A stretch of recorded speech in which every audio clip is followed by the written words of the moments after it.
248واں دن پاک کلام میں سے پڑھیں گے امثال کی کتاب، اس کا 21واں باب 27ویں آیت سے لے کر 22ویں باب کی 6 آیت تک۔ شریر کی قربانی نفرت انگیز ہے، خصوصاً جب وہ بد نیتی سے لاتا ہے۔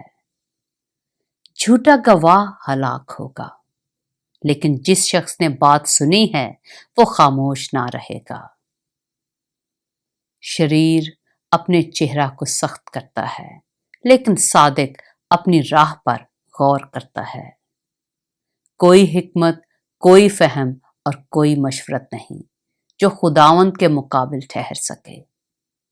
جنگ کے دن کے لیے گھوڑا تو تیار کیا جاتا ہے، لیکن فتح یابی خداوند کی طرف سے ہے۔ امثال کی کتاب، اس کا 22واں باب۔ نیک نام بے قیاس خزانہ سے اور احسان سونے چاندی سے بہتر ہے۔ امیر و غریب ایک دوسرے سے ملتے ہیں، ان سب کا خالق خداوند ہی ہے۔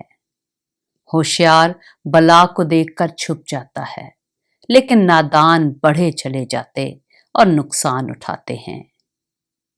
دولت اور عزت و حیات خداوند کے خوف اور فروتنی کا اجر ہیں۔ کجرو کی راہ میں کانٹے اور پھندے ہیں، جو اپنی جان کی نگہبانی کرتا ہے ان سے دور رہے گا۔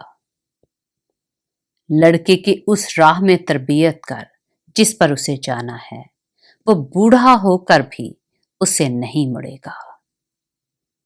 پاک کلام کے پڑھے اور سنے جانے پر خداوند کی برکت ہو۔